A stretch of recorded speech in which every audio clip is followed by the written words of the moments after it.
Yo, uh, YouTube is hard. It's very hard. You have people who want to destroy you because you rubbed them the wrong way or something. And you have guys like Ross who say whatever the hell comes to his mind.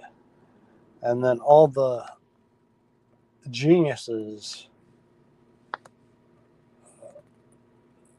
follow it and say, hey, Herman, why are you paying Ross?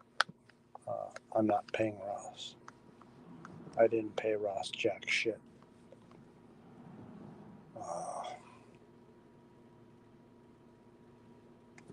I wish that I didn't have to do this, but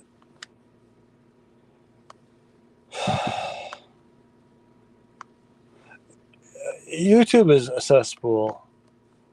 There's about 2% of people who are good, and the other 98% are scum, essentially.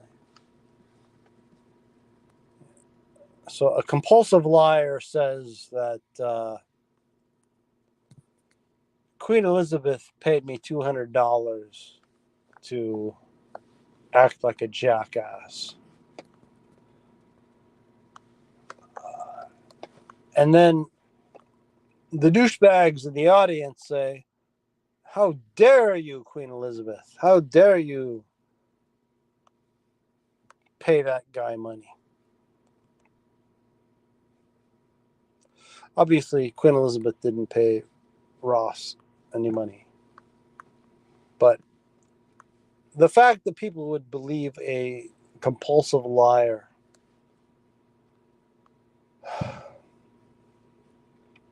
is disappointing. The decline of the human race is the first thing that comes to mind. You don't think that the human race is declining? Look at the language. Look at the way that people dress. Look at the music. Of course, the human race is declining. And then on YouTube, you have anonymity. Anonymity.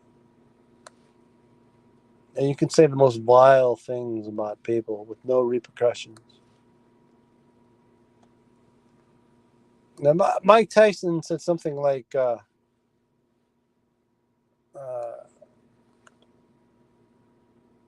it's all your opinion until you get punched in the mouth. I don't exactly know what the quote is, but all these people making comments have never been punched in the mouth.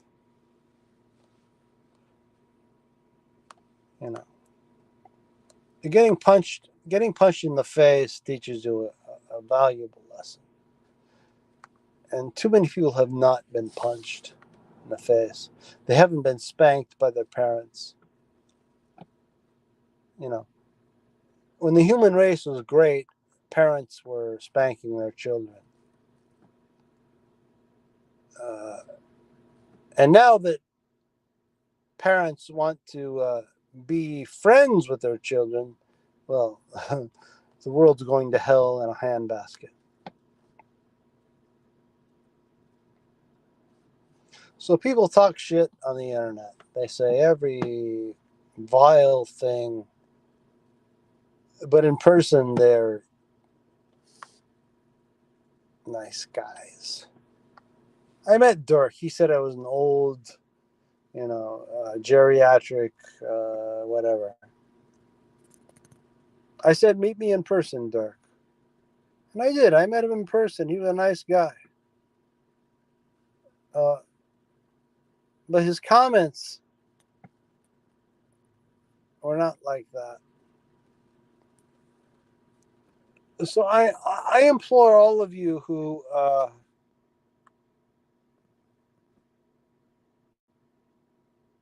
threaten people with violence or insult them, you know, show your face. Debate. Come on and debate. Curly thinks debate is like a podium, and but Curly is a simpleton. That a podium doesn't equal debate. Debate is an exchange of ideas between two people. One person gets to speak, and then the other person gets to speak. And they don't talk over each other. But when you're dealing with Curly, it's all Curly all the time. And if you try to respond to him, well, it's like this. Fuck you, you fucking limp-wristed fucking piece of shit. Oh, fuck you in the ass, you fucking cocksucker. That's not debate. That's a desperate individual who wants to lash out.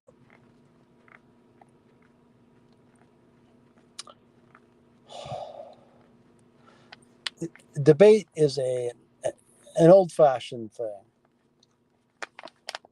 I remember Kahana debating Alan Dershowitz.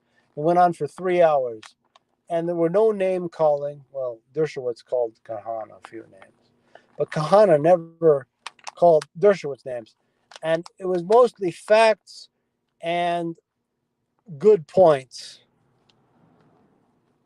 And now, what do we have? We have ad hominem. Ad hominem, ad hominem, and more ad hominem.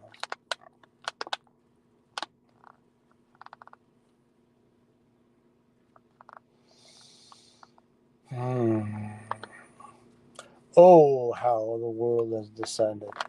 Oh, how the human race has descended. Now we have people covered in tattoos, screaming at the top of their lungs the most vile insults.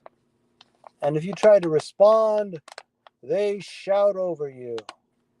And that's debate. Or is it?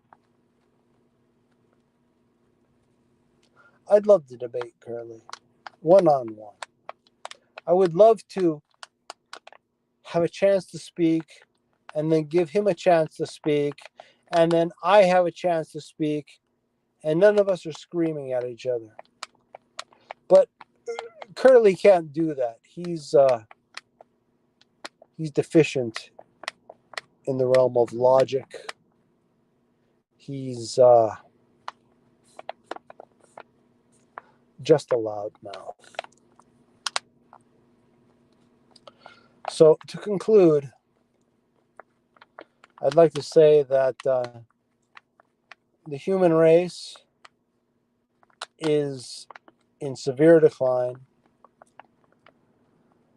In 20 years,